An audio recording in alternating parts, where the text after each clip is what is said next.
Welcome back to Untold Revenge Files. Today, the story you're about to hear takes place in Cedarville, Texas. My name is Noelle.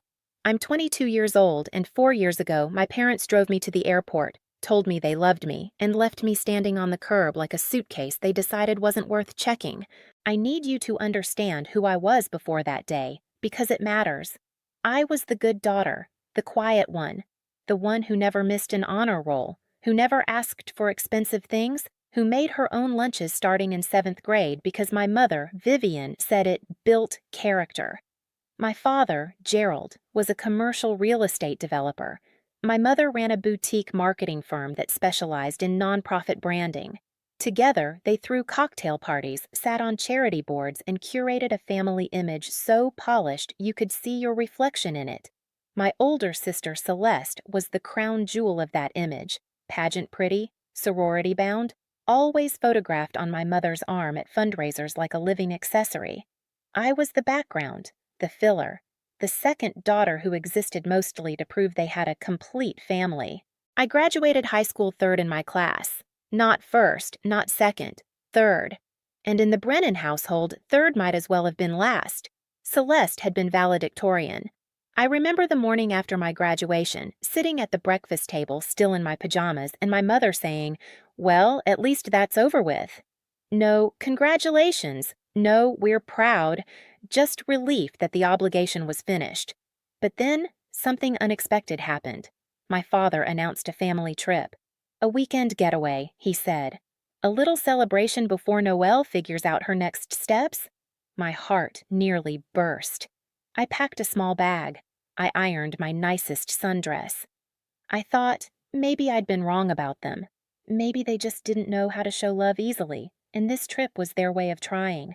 The morning of the trip, my mother drove. My father sat in the passenger seat scrolling his phone. Celeste wasn't there. She was already at a sorority retreat. Nobody spoke much. I stared out the window at the flat Texas highway, watching the strip malls blur, thinking about where we might be going. The coast, maybe, or the hill country. When we pulled into the airport departures lane, my stomach didn't drop. Not yet. I assumed we were flying somewhere. My mother stopped the car, and my father turned around in his seat. He wasn't smiling. He handed me a white envelope. Inside was a Greyhound bus voucher, one way to Cedarville, and a card with 5 $20 bills tucked inside. "What is this?" I asked. Before I tell you exactly what my father said next, tell me. What time is it where you are right now, and where are you watching from? I'm really curious to see how far this story will travel. My father cleared his throat. "Noelle, your mother and I have been talking. Celeste is starting at the university this fall, and the costs are significant. We think it's time you learned to stand on your own." He said it like a press release, rehearsed, smooth, not a crack in his voice. I looked at my mother. She was staring straight ahead, both hands on the steering wheel, jaw tight. She wouldn't look at me. That's the detail that still wakes me up some nights. Not the words, but her refusal to turn around. "You're leaving me here?" My voice came out small. A child's voice.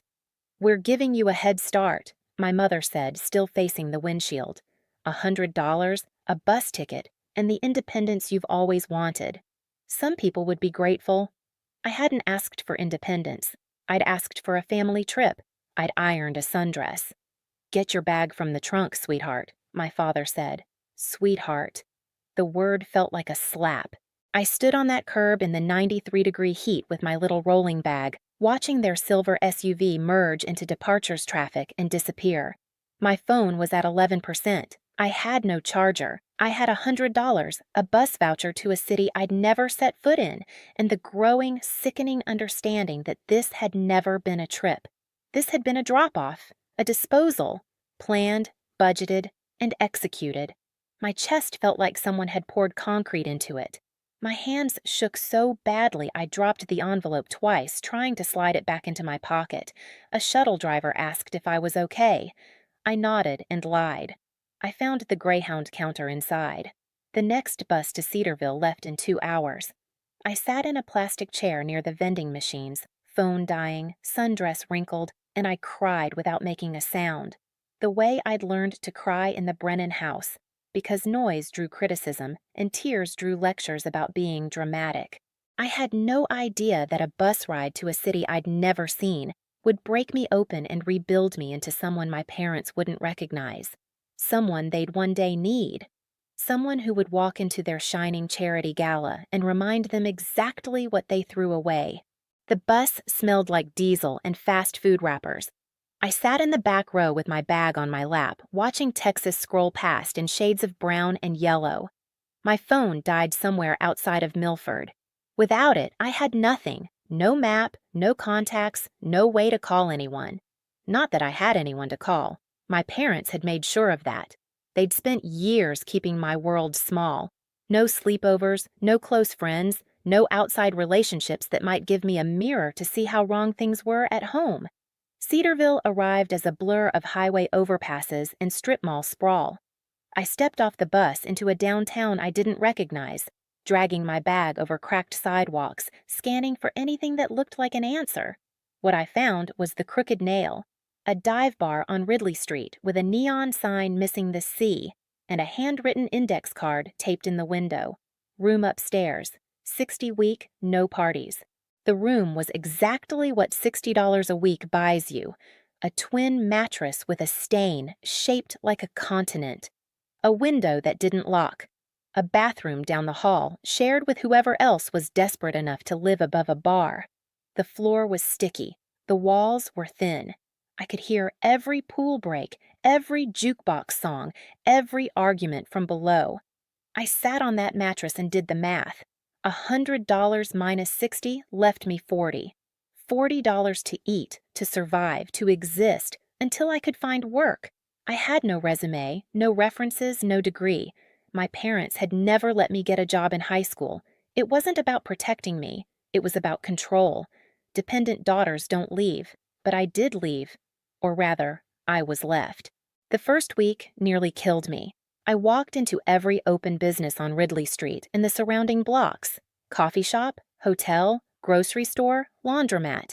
I lied about my experience, smiled through my fear, and begged without begging.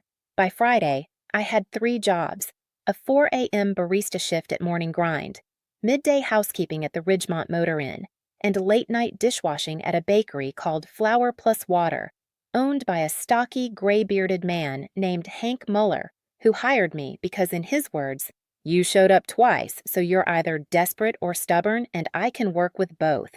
He was right about both. I built a routine out of pure survival. Up at 3:30, coffee shop until 10, hotel until 4, bakery until midnight, sleep for 3 hours, repeat. My hands cracked from bleach and hot water.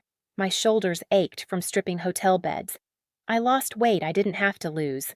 Some days I ate nothing but the day-old pastries Hank left on the counter without acknowledging they were for me. But here's the thing about exhaustion. It strips away everything except what's real. And what was real for me, what I discovered in the quiet gaps between scrubbing sheet pans and wiping down espresso machines, was a stained composition notebook I'd bought for $1 at a gas station. I started sketching in it. Not words, not journals, cakes. Elaborate, impossible cakes. 5-tiered structures with hand-piped lacework, sugar flowers so detailed you could almost smell them, fondant draping and gilded edges and architectural designs that had no business existing in a notebook owned by a girl who slept above a bar.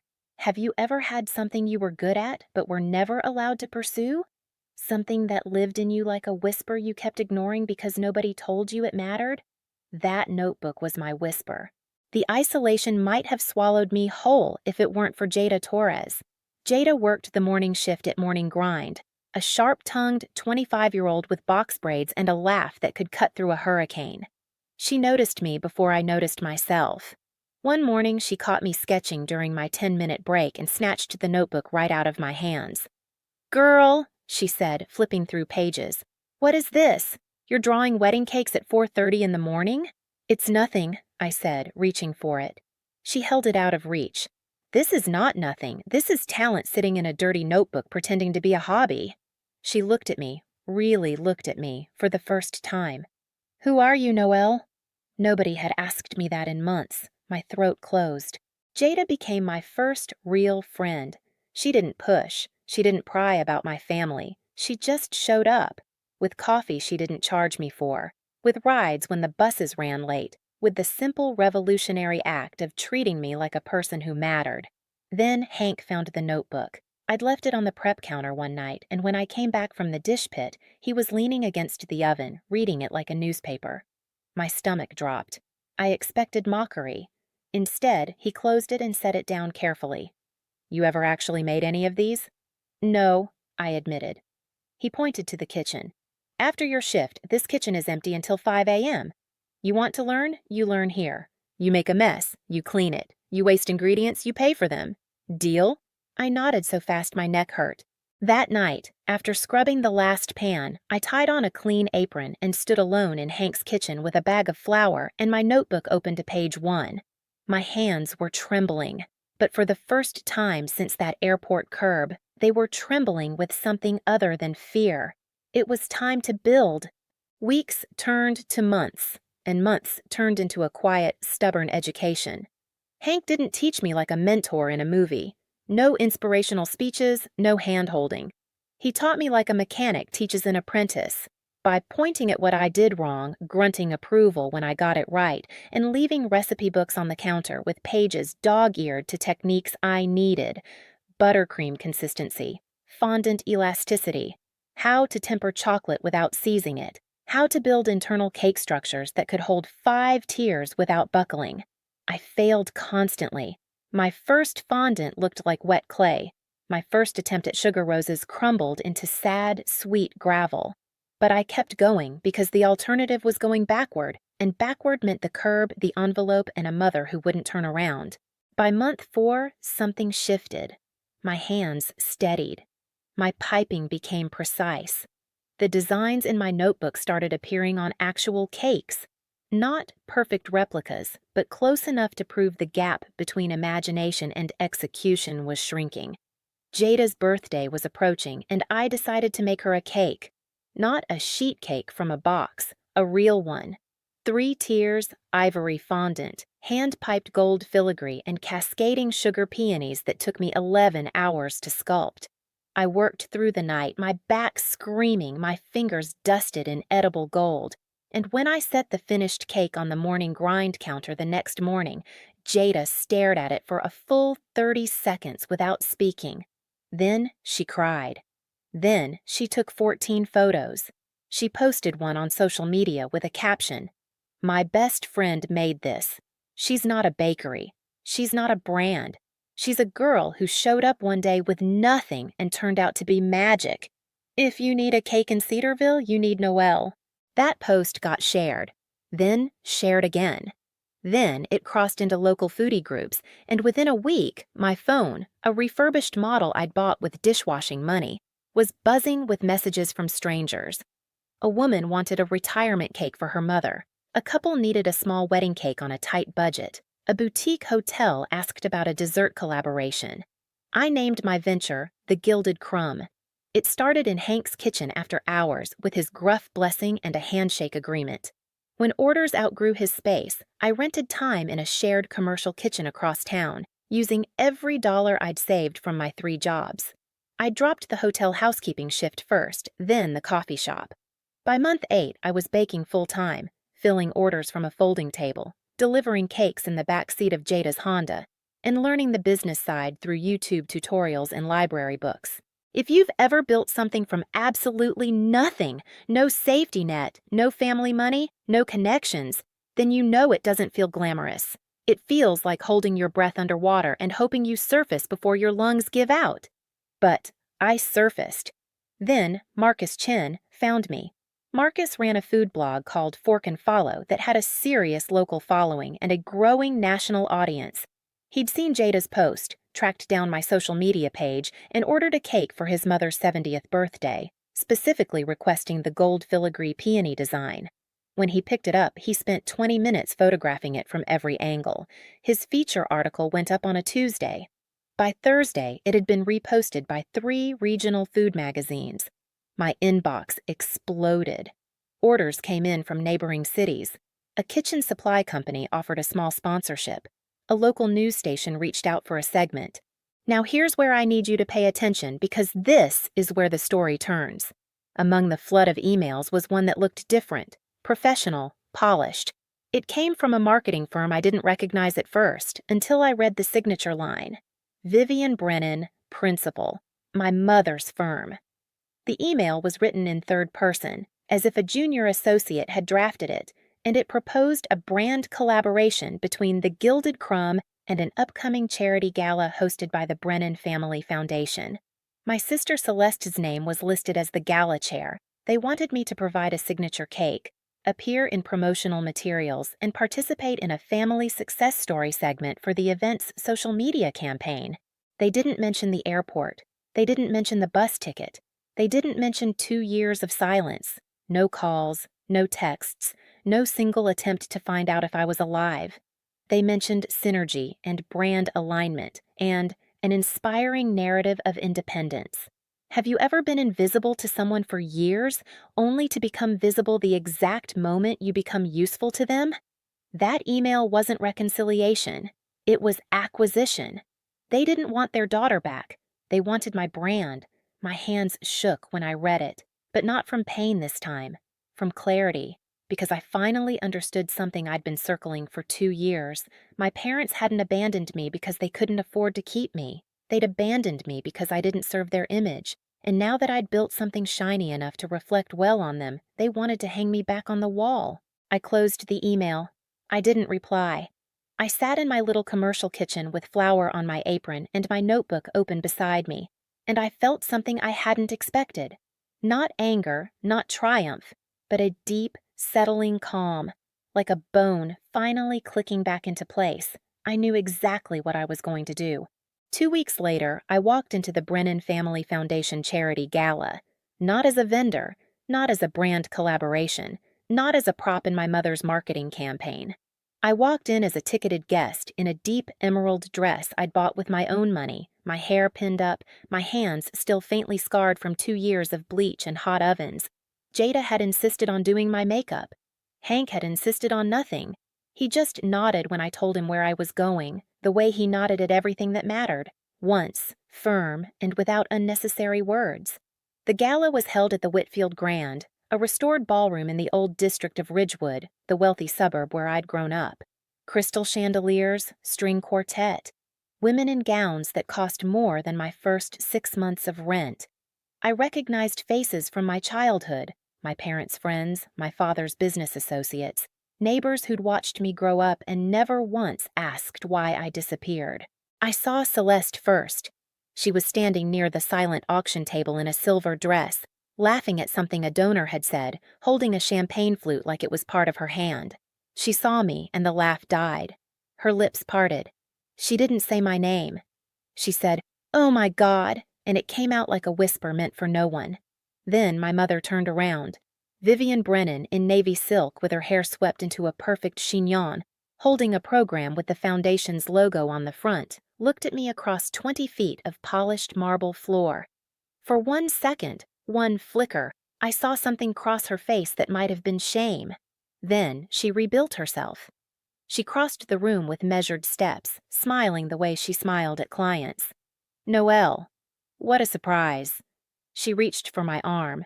I stepped back slightly, not dramatically, just enough. She noticed. Her hand hung in the air for a beat before she lowered it. "I got your email," I said. "Then you know we'd love to feature." "I'm not here for that." My voice was steady. I'd practiced this in the mirror, in the car, in my head for 2 weeks. But standing here, I realized I didn't need the practice. The words were just true. I'm here because I wanted to see this room, and these people, and this life, and feel nothing pulling me back toward it. My father appeared beside my mother. Gerald, grayer now, thinner in the face. He looked at me like I was a math problem he couldn't solve.